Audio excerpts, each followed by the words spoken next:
Alright guys, a quick one. Here, I'll detail how to stop Apple Watch vibrating for notifications. So if each time you have notifications on your Apple Watch vibrates, and I want to stop this, then here are the steps you need to take. So if at the end of this you find this helpful and informative, please don't forget to like and then subscribe. Now the first thing you want to do is go ahead and press the digital crown once to exit the watch face. Then locate and click on settings. On the settings page, you need to scroll down until you get to sounds and haptics.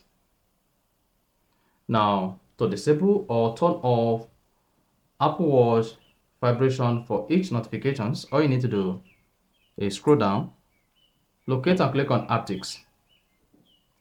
Once you click on haptics, just go ahead and turn off haptics. And that is going to disable vibration for your Apple Watch, incoming calls, and all other notifications on your Apple Watch. And then you are good. So that's exactly how to stop Apple Watch vibrating for notifications. So if you found this helpful and informative, please don't forget to like and then subscribe.